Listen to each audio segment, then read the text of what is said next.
Hello, আসসালামু আলাইকুম। আমি এলিজাস ব্লগ থেকে চলে আসলাম নতুন আরেকটা ব্লগ নিয়ে। এলিজা আক্তার রুমা। আম্মু আসলে এবার ফরিদপুরে গিয়ে অনেক মজা করেছি। আর এই যে আম্মু বাসায় চটপটি রান্না করেছিল, সেটা আপনাদের সাথে একটু শেয়ার করলাম। ফুল রেসিপিটা নিতে পারিনি, কারণ আমি তো বেশি একটা ওইভাবে এখনও করতে পারি না। তো আম্মুকে বললাম যে চটপটি খেতে ইচ্ছা করছে, ঝাল ঝাল। তো আম্মু এই যে করে দিয়েছে। তো জানি না, মানে খেয়েছি, সেটা তো আগেই খেয়ে নিয়েছি, মানে ভালোই লেগেছিল। এই যে খাচ্ছি।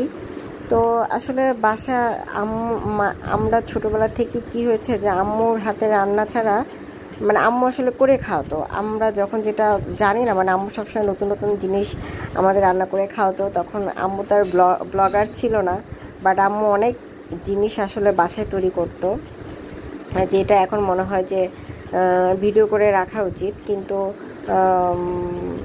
আসলে হয় না। যাই হোক, তো এই আমগুলো আপনাদের ভিডিওর প্রথমেই দেখেছেন, এই আমগুলো গিফট এসেছে, তো সেইগুলো একটু ভিডিও করে নিলাম।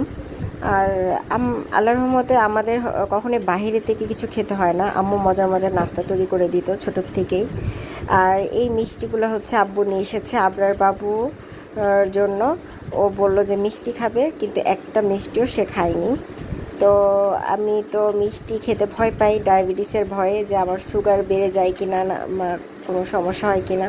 ডাক্তার মিষ্টি খেতে আমাকে নিষেধ করেছে। তারপরও আব্বু বলল যে একটু খেয়ে দেখো। তো দেখেন, এই মিষ্টিগুলো কিন্তু অনেক সফট এবং অনেক ভালো, আমাদের ফরিদপুরে খুবই মানে নামকরা আর কি মিষ্টি।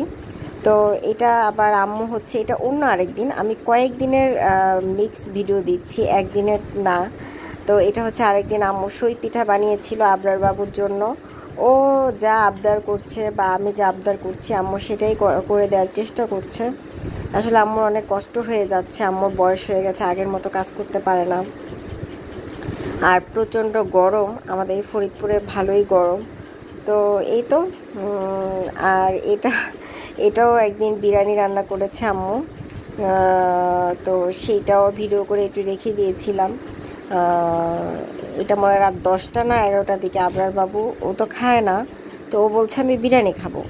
তো দোকান থেকে কিনে তো কখনো আমার আব্বু বা আমাদের আম্মু কখনো খাওয়াইনি। অন্য কোনো না হলে হয়তো বা ভাবতো যে একটা বিরিয়ানির প্যাকেট কিনে আনি, কিন্তু আমার আম্মু কখনোই আমাদের বাইরে থেকে খাওয়াইনি।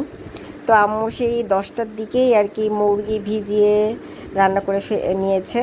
তো সেটা আপনাদের সাথে শেয়ার করলাম। এবং আম্মুর বিরিয়ানি রান্নাটা অনেক টেস্টি হয়, অনেক মজার হয়। মানে আমরা ভাই বোনরা আসলে অন্য কোথাও গিয়ে না খেতে, মানে বেড়াতে খুব একটা যাওয়া হয় না, আর গেলেও আমরা খেতে পারি না। জানি না, আম্মুর রান্নাই ভালো লাগে। তো আসলে খুব একটা কোথাও বেড়াতে যায়ও না, আর গেলেও ওইভাবে যায় না, হয়তো বা কোথাও ঘুরতে টুরতে যাই, বাট খুব কমই যাই আসলে। যাই হোক, তো এই যে আম্মু রান্না অনেক মজা হয়েছে, আম্মুকে অনেক অনেক থ্যাঙ্কস। আর এটা হচ্ছে আপনাদের এর আগে ভিডিওতে দেখেছিলাম 2টা মাছ, আর এই যে এখানে বাকি সব মাছগুলো আম্মু বের করেছে আজকে। তো এইগুলো সবগুলো মাছ আজকে কেটে নেওয়া হবে। তো আমার আব্বু সবসময় একদম ছোটোর থেকে দেখে আসা যে বড় বড় মাছ কখনোই আব্বু কেটে আনে না, বাসায় এনে আমাদেরকে দেখাতো যে এই মাছটা কেনা হয়েছে বা এরকম কিছু, মানে বড় মাছ। আর আবরার বাবুকে দেখানোর জন্য আব্বু কেটে নিয়ে আসেনি, আর আবরার তো দেখে অনেক খুশি হয়েছে। তো আর এই আমগুলো আমার আব্বু আমার দাদু বাসায় গিয়েছিল, এই আমগুলো আমাদের গাছের থেকে পেড়ে আনা আম। আরও অনেক আম আব্বু মানুষকে নাকি বিলিয়ে দিয়েছে, এইগুলো আমার জন্য নিয়ে এসেছে। আমার আবার টক মিষ্টি আম খেতে ভালো লাগে, খুব মিষ্টি আম ভালো লাগে না। আর এটা হচ্ছে এই ডালগুলো আমাদের জমিতে আর কি, ডাল আরও অনেক কিছুই হয়, তো এইটুকু আমরা ভাগে পেয়েছি। তো এটাতেই আমার আব্বু অনেক খুশি, কারণ নিজের জমির যতটুকু পায় ততটুকুই খুশি। তো দেখতে দেখতে একদম ভিডিওর শেষ প্রান্তে চলে আসলাম। যদি ভালো লেগে থাকে অবশ্যই আমার চ্যানেলটিকে সাপোর্ট করবেন, আমাকে সাপোর্ট করবেন। আর আপনাদের ভালোবাসাই আমার একান্ত কাম্য। আল্লাহ হাফেজ।